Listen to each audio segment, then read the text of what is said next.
ओम शांति। हमारे चैनल में आप सभी का स्वागत है। आज हम एक सुंदर कहानी लेकर आए हैं जिसका शीर्षक है सच्चा वही जो परमार्थ करे। आइए सुनते हैं कहानी। एक सेठ बड़ा साधु सेवी था। जो भी संत महात्मा नगर में आते वह उन्हें अपने घर बुलाकर उनकी सेवा करता। एक बार एक महात्मा जी सेठ के घर आए। सेठानी महात्मा जी को भोजन कराने लगी। सेठ जी उस समय किसी काम से बाजार चले गए।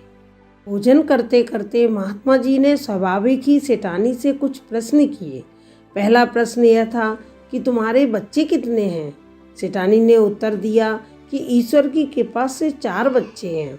महात्मा जी ने दूसरा प्रश्न किया कि तुम्हारा धन कितना है।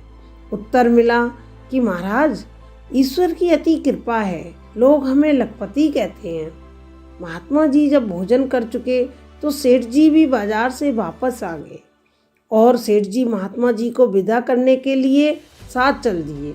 मार्ग में महात्मा जी ने वही प्रश्न सेठ से भी किए जो उन्होंने सेठानी से किए थे। पहला प्रश्न था कि तुम्हारे बच्चे कितने हैं। सेठ जी ने कहा महाराज मेरा एक पुत्र है।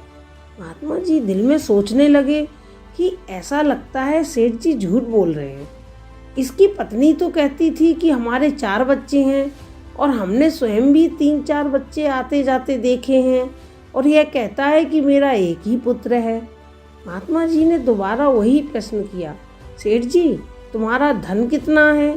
सेठ जी ने उत्तर दिया कि मेरा धन 25,000 रुपये है। महात्मा जी फिर चकित हुए।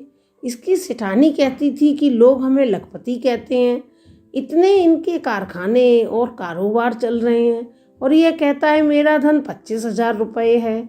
फिर महात्मा जी ने तीसरा प्रश्न किया कि सेठ जी तुम्हारी आयु कितनी है। सेठ ने कहा महाराज मेरी आयु 40 वर्ष की है। महात्मा जी यह उत्तर सुनकर हैरान हुए। सफ़ेद इसके बाल हैं, देखने में यह 70-75 वर्ष का वृद्ध प्रतीत होता है और यह अपनी आयु 40 वर्ष बताता है।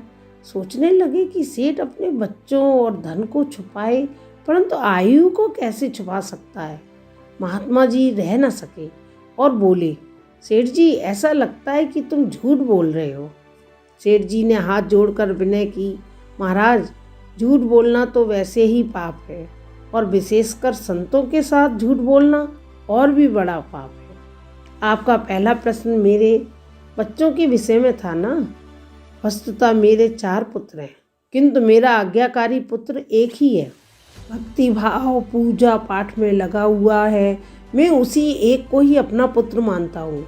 जो मेरी आज्ञा में नहीं रहते, कुसंग के साथ रहते हैं, वे मेरे पुत्र कैसे। दूसरा प्रश्न आपका मेरा धन के विषय में था ना। महाराज मैं उसी को अपना धन समझता हूँ जो परमार्थ की राह में लगे। मैंने जीवन भर में 25,000 रुपये ही परमार्थ की राह में लगाए हैं। वही मेरी असली पूंजी है। जो धन मेरे मरने के बाद मेरे पुत्र बंधु संबंधी ले जाएंगे वह मेरा क्यों कर हुआ। तीसरे प्रश्न में आपने मेरी आयु पूछी है। 40 वर्ष पूर्व मेरा मिलाप एक संत जी से हुआ था। उनकी सेवा चरण शरण ग्रहण करके गुरु धारण किए मैं तब से भजन अभ्यास और साधु सेवा कर रहा हूँ। इसलिए मैं इसी 40 वर्ष की अवधि को ही अपनी आयु समझता हूँ।